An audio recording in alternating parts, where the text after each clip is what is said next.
Surabaya, teman-teman dari Surabaya nih. Aku sih pengennya kabarnya baik-baik aja ya. Nah, balik lagi nih sama saya Farin di acara podcast Aspirasi. Nah, kali ini ya kan kita kedatangan tamu yang juga luar biasa, nggak kalah sama episode sebelumnya. Kalau yang sekarang ini sepertinya ada profesi lainnya nih. Kira-kira siapa nih ya yang kita datangi? Langsung aja deh, kita langsung kenalan sama Dokter Akma Rawita. Halo dokter. Halo Farin, alhamdulillah. Gimana nih kabarnya dokter? Alhamdulillah baik. Farin baik ya? Alhamdulillah baik Sehat dokter, semua. sehat. Aduh, kalau udah ngomong sama dokter ini langsung ngomongnya sehat gitu kan? Kayak ada keluhan bisa nggak dokter? Apalagi pasca COVID kan? Iya benar sih dokter. Bisa sambil ini nggak sih dokter? Ada keluhan-keluhan gitu bisa konsul sekalian Boleh, ya dokter? Oh gitu. Gratis. Artinya jadinya konsul tentang kedokteran ya kan? Online lagi boleh. Bisa online. Saja kita kenalin nih Dokter Akma Rawita Kadir. Dia adalah anggota dari Komisi D DPRD Kota Surabaya. Bener ya dokter Komisi ya? D. Komisi D kan dokter ya? Ya, kalau boleh tahu nih dokter, kalau untuk saat ini jabatannya sebagai apa nih dokter? Saya sekarang Sekretaris Komisi D di DPRD Kota Surabaya. Wah, saya udah langsung berbicara nih sama Sekretaris Komisi D DPRD Kota Surabaya. Aduh, jadi duduk gimana gitu deh. Ya gimana dokter? Kalau kesibukannya dokter, kalau masih ngomong dokter ini kan berarti apa masih ada prakteknya juga atau gimana nih dengan dokter? Ya, dahulu saya praktek ya. Jadi kebetulan sebelum masuk di DPRD, saya di praktek di Kusura Yosudarso ya. Di klinik itu ya, kemudian ada praktek juga pribadi ya di Kris Kencana ya. Kemudian kebetulan profesi saya juga dosen ya, dosen di Fakultas Kedokteran Universitas Konseling. Sampai sekarang masih alhamdulillah masih diizinkan ngajar walaupun masih online ya, online. Iya. Waduh, gimana Bapak dosen juga nih dokter juga, tapi juga sekaligus apa? bisa A+ gak dokter? Gitu gak sih?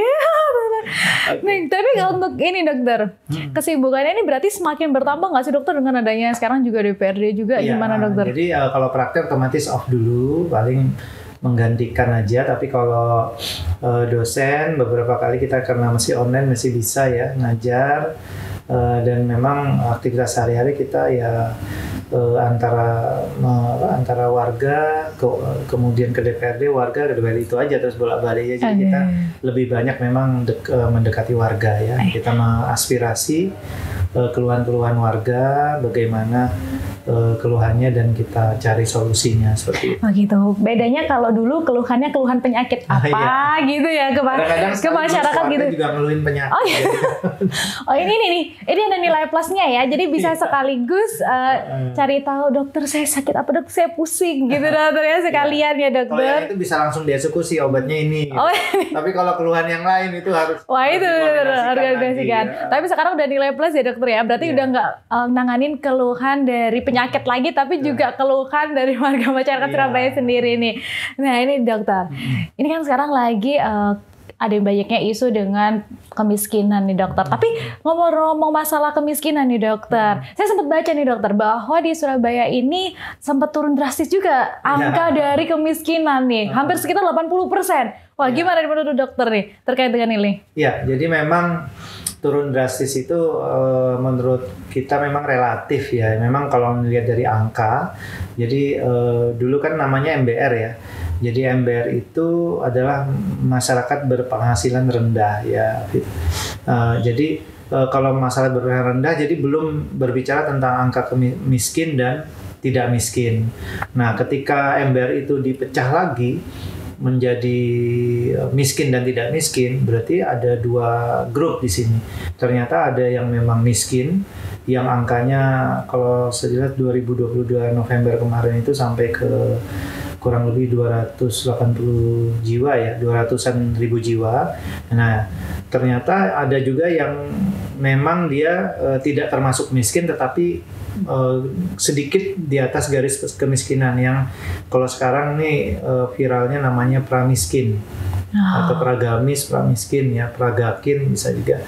Nah itu angkanya juga sama, kurang lebih 200 ribuan jiwa ya. Saya kurang pastinya tapi kurang lebih segitu. Kalau di total ya kurang lebih 400 sampai 500 ribu jiwa.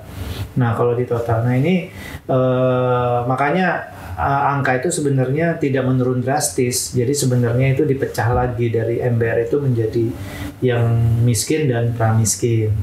Nah jadi karena apa? Karena MBR itu ternyata ada orang yang memang miskin, ada orang yang memang di atas garis kemiskinan, seperti itu. Jadi tengah-tengah gitu ya, dokter jadi, ya. Kalau lihat dari angka menurun, memang waktu COVID kita banyak orang-orang yang mampu menjadi miskin. Nah itu makanya meningkat angkanya. Jadi orang-orang yang sedikit di atas garis kemiskinan jadi tambah miskin, karena kita tahu sendiri kan waktu COVID itu banyak pengangguran juga kan akhirnya, dokter. Nah, ketika pasca COVID ini itu mulai kembali bergejolak ekonomi dan mulai ditata, dan ditata ini ternyata ada kriteria BPS, Badan Pusat Statistik itu, bahwa ini loh yang miskin, ini yang tidak miskin. Nah ternyata dipecah lagi, jadi dari 500-an itu ada separohnya yang masuk betul-betul miskin, yang satunya lagi yang tidak terlalu miskin tadi ya, ke atas garis. Nah yang miskin pun ya, Farin, yang miskin pun itu dibagi lagi. Ternyata ada yang miskin ekstrim.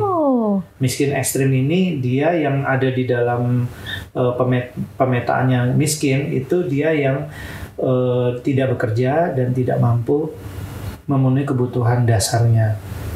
Nah, tapi kalau yang miskin itu dia bekerja, tapi dia mampu memenuhi kebutuhan dasar, tapi dia tidak bisa menambah kebutuhan dasar lainnya, seperti itu. Jadi pas-pasan ya di bawah garis kemiskinan. Jadi semakin banyak kriteria juga ya. Jadi ini memang penting untuk pendataan dan untuk intervensi sebenarnya.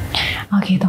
Ngomongin ini masalah isu tadi kemiskinan nih dokter. Tapi saya juga dengar juga ada raperda nih dokter. Ya, terkait dengan penanggulangan kemiskinan ini sendiri. Nah bisa diceritakan mungkin sekilas, mungkin teman-teman juga dari Surabaya ini nggak tahu nih dokter. Ya. Mungkin belum dapat infonya atau mungkin sekilas aja nih gitu. Ya. Jadi raperda ini sebenarnya sudah digagas lama, karena pada tahun 2015 itu ada peraturan presiden ya yang mencanangkan bahwa setiap daerah itu harus mempercepat penanggulangan kemiskinannya. Jadi mempercepat penurunan angka kemiskinan. Jadi supaya ditekan gitu ya. Nah, cara mempercepat ini dari peraturan presiden itu ada suatu tim penanganan yang dari pusat ya, TNP2K itu, yang dimana dia nanti diketuai oleh wakil presiden. Nah, kemudian nanti di pusat ini diturunkan lagi ada di provinsi. Nah, di provinsi ini namanya TKPK provinsi ya, tim koordinasi penanggulangan kemiskinan provinsi. Nah, kemudian ada lagi di bawahnya yang kota. Nah, dari situ harus sinergi dari pusat sampai ke kota. Nah, untuk itu provinsi sudah punya, Provinsi Jawa Timur. Nah, tinggal kota Surabaya ini yang belum punya tim koordinasi penanggulangan kemiskinan yang tingkat kabupaten kotanya. Nah, di mana itu di dalamnya adalah ternyata di situ ada program-program memang mempercepat penanggulangan kemiskinan supaya angka kemiskinan ini menurun.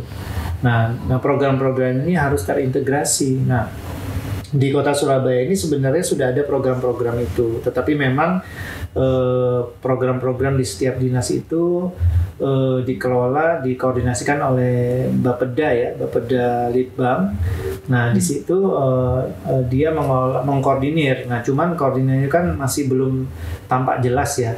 Baik itu pendataannya masih, ya kita bilang berapa sih angka kemiskinan angka kemiskinan kita itu masih naik turun ya. Kemudian di samping sisi pendataan juga pembagiannya ada yang tepat sasaran, ada yang tidak tepat sasaran, itu selalu ada. Kemudian intervensi dari orang-orang miskin juga banyak yang tidak tepat sasaran. Semua bersumber pada data. Nah, data yang tidak tepat ini menyebabkan intervensi jadi tidak tepat juga. Nah, itulah sebabnya butuh suatu sinergi, baik itu pemerintah kota itu sendiri secara horizontal, siapa yang memimpin, kemudian nanti dia vertikal ke atas. Karena apa? Karena intervensi ini bukan hanya dari pemerintah kota, Farin, tetapi intervensi ini juga berasal dari pemerintah pusat. seperti bantuan sosial, bantuan-bantuan rumah, bedah rumah, kemudian bantuan-bantuan beasiswa, PIP, semuanya itu kan dilandaskan dari data-data yang dimiliki oleh pemerintah kota. Nah, kalau data itu kurang valid, maka intervensinya juga jadi lebih valid. Itulah sebabnya Raperda ini di samping mempercepat dengan menggunakan program-program penanggulangan kemiskinannya, juga intinya itu memperbaiki data-data sehingga data ini betul-betul valid. Jadi dengan adanya Raperda nanti diharapkan bahwa kita tahu akar permasalahan di mana kok data itu bisa tidak valid ya, yang diketuai oleh nanti karena tadi itu sudah ada PP-nya, peraturan presiden, kemudian ada Permendagrinya juga, di mana kota itu harus memiliki tim koordinasi penanggulangan kemiskinan TKPKD daerah Kota Surabaya, yang ketuanya nanti wakil wali kota, sekretarisnya nanti Bapedalitbang. Nah, nanti itu kemudian diturunkan, sudah ditetapkan tuh anggotanya sudah ditetapkan. Nah, ini kalau sudah ditetapkan oleh pemerintah pusat kan ada pemerintah daerahnya, ada pemerintah provinsinya, ada pemerintah daerahnya. Nah, itu nanti kan betul-betul sinergi itu nanti.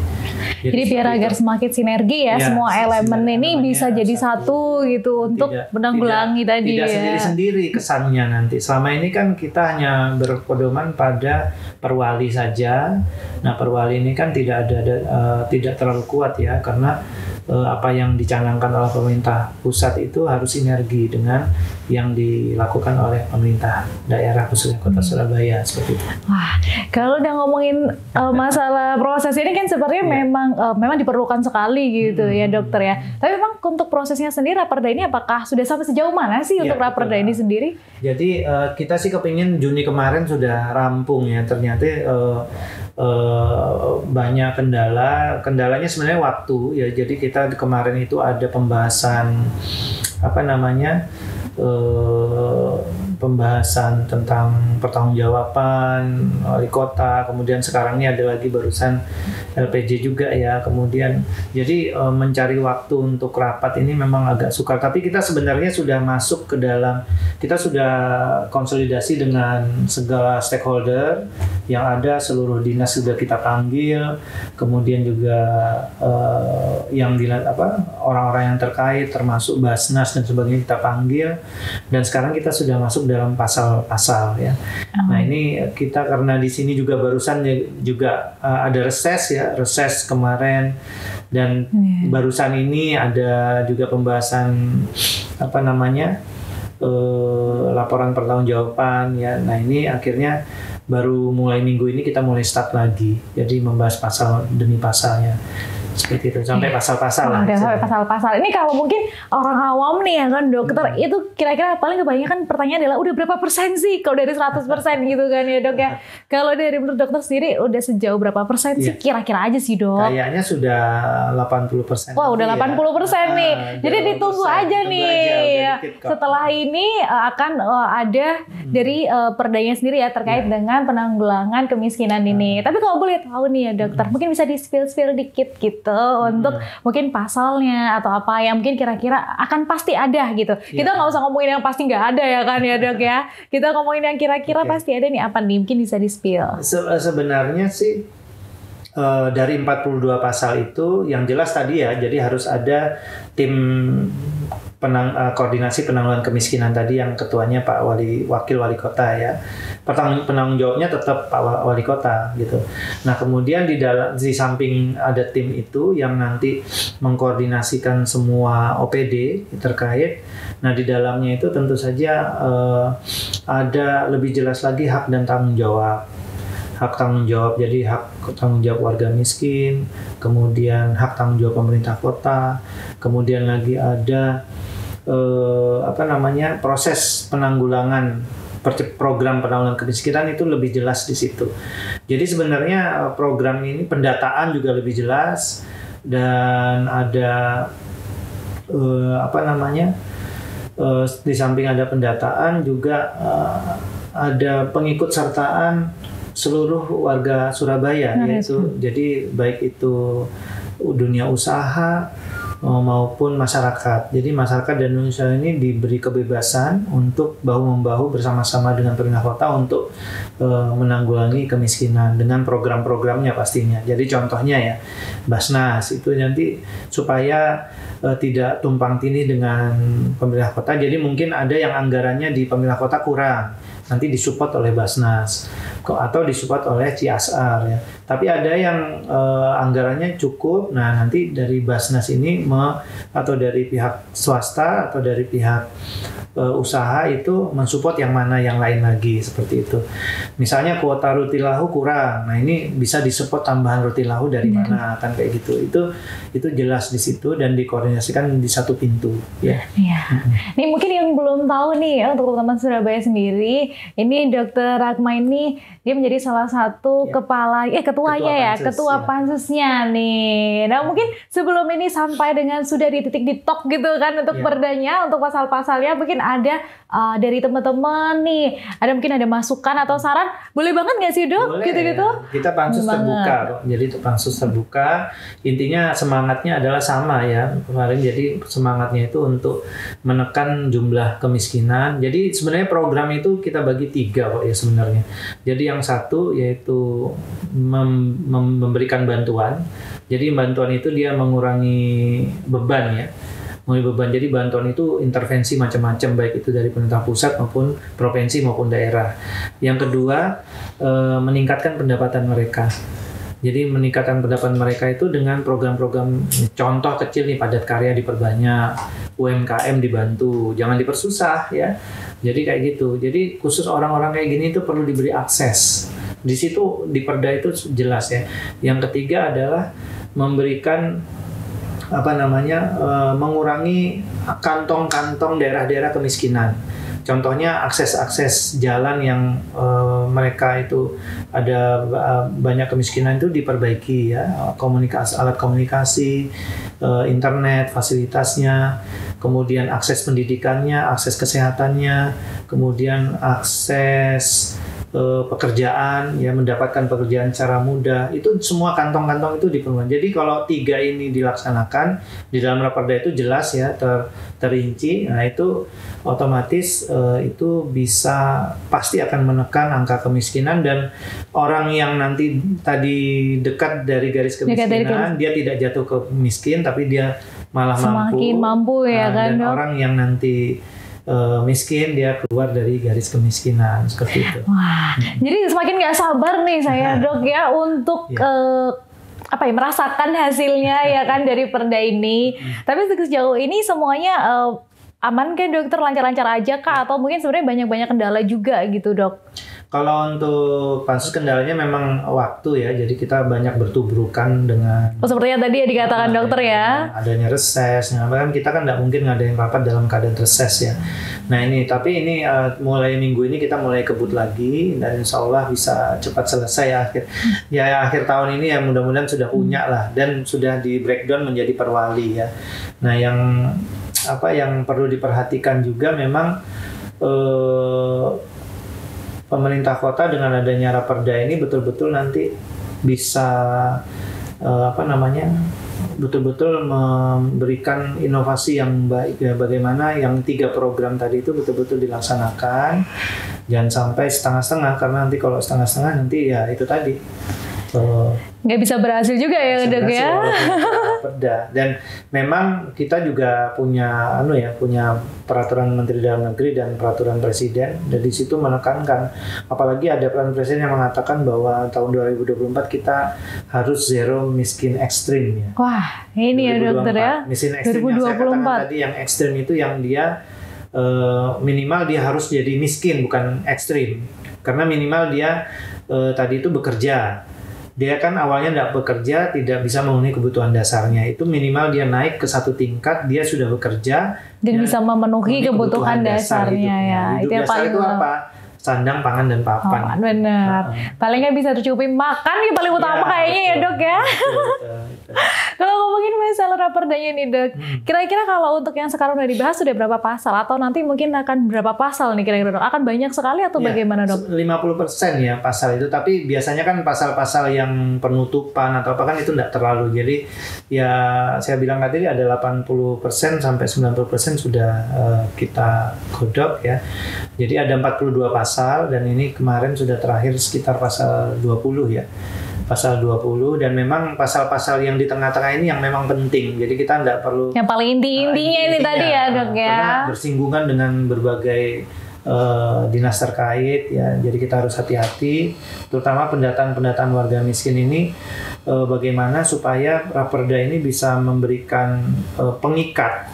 Jangan sampai nanti yang di bawahnya itu tidak istilahnya itu menganggap remeh gitu loh. Jadi contoh kayak gini ya, ada RT RW yang sebenarnya warganya itu betul-betul kriterianya miskin, tetapi RT RW karena dia tidak suka, akhirnya dia tidak didata. Dicoret yang nggak didata gitu kan ya dok. Itu jangan sampai terjadi itu. Jadi persepsi itu nanti kita ikat di Raperda, sehingga kalau misalnya ada hal yang seperti itu maka ini akan bisa menjadi sanksi administratif untuk lurah dan camatnya seperti itu. Jangan sampai, karena ini kan penting sebenarnya. Kita bukan mengharap apa-apa, yang penting itu kan ini kan miskin ini kan memang kalau di undang-undang kan untuk dasar, kesejahteraan bersama soalnya kan ya dasar itu kita ya, undang-undang dasar itu anak-anak yatim, fakir miskin itu kan dipelihara oleh negara kan, itu kan sudah jelas sekali di undang dasarnya. Jadi kita harus teman-teman di kecamatan, di kelurahan itu jangan main-main tentang ini gitu. Jadi mungkin pesan dari dokter nih, ayo kita bersama-sama bersinergi nih untuk memberantas kemiskinan gitu ya sih dok? Benar. Mungkin terakhir nih dok, untuk 5 tahun mungkin atau 10 tahun ke depan ini pengennya ini ada keinginan harapannya, keinginan harapan udah banyak banget ya dok ya, semua aku sebutin nih.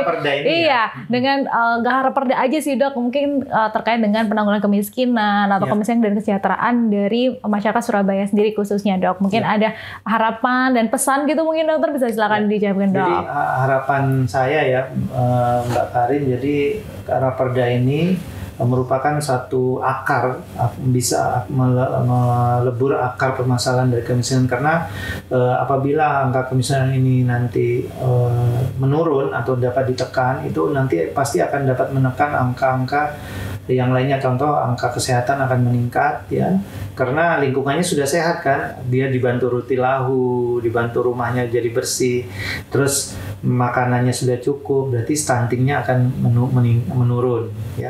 Stunting akan menurun. Kemudian dia mendapat pendidikan yang baik, dia bisa lulus dengan baik, kemudian anaknya bisa bekerja dan bisa menghidupi keluarganya. Jadi bisa kesinambungnya banyak kan, terkuncinya di situ. Perekonomian pun perekonomian di Surabaya akan jadi meningkat seperti itu. UMKM-nya akan meningkat, otomatis kan menopang APBD Kota Surabaya. Jadi kuncinya di situ. Jadi dengan adanya Raperda ini dan angka kemiskinan menurun, otomatis ujung-ujungnya kesehatan, pendidikan, kemudian pekerjaan, dan terakhir ekonomi di Kota Surabaya ini akan menjadi lebih maju. Dan itulah tanda-tanda dari masyarakat di Kota Surabaya, warganya akan lebih sejahtera. Kalau caranya tadi semuanya mau membangun jadi satu, bersinergi bersama untuk menekan angka kemiskinan. Baik itu swastanya, usaha masyarakat yang berusaha di masyarakat yang lain maupun di pemerintah kotanya, semuanya ikut bersama-sama. Ya, jadi harapannya mungkin ketika sudah perdanya sudah disahkan nih, kita semua sebagai teman masyarakat Surabaya semuanya kita bergerak bersinergi bersama, bahu-membahu untuk mensejahterakan kita bersama, nggak sih dok? Jadinya ya kan dok. Betul. Nah, mungkin sekian dulu sih dok bincang-bincang santainya. Terima kasih banyak loh dok. Semangatnya luar biasa. Kita juga senang banget loh dok. Apalagi mungkin teman-teman Tarare Surabaya ini senang juga dok mendengarkan perbincangan kita mungkin yang kali ini, karena bahasnya sudah bahas Raperda dan lain sebagainya, udah bahasnya ini ya dok ya untuk ke depan nih ya. Mungkin sekian dulu nih dok untuk bincang-bincang kali ini. Terima kasih banyak atas waktunya loh dokter. Mohon doanya semoga nanti lancar semua, Mbak Karin juga semuanya lancar, diberi kemudahan. Tentunya ini karena dokter diberi kesehatan. Oh iya benar. Jangan lupa buat teman-teman juga. Teman-teman semua warga ya sehat semua. Sehat semua ya. Diberi kemudahan dan kelancaran. Jangan sakit-sakit loh. Katanya kalau dokter gitu. Baik, mungkin sekian dulu ya untuk podcast kita kali ini. Dan mungkin kira-kira next episode kita bakalan podcast sama siapa lagi nih. Mungkin kalau teman-teman ada saran langsung aja komen di kolom komentar. Saya Farin dan juga Dr. Akma pamit undur diri. Wassalamualaikum warahmatullahi wabarakatuh. Sampai jumpa.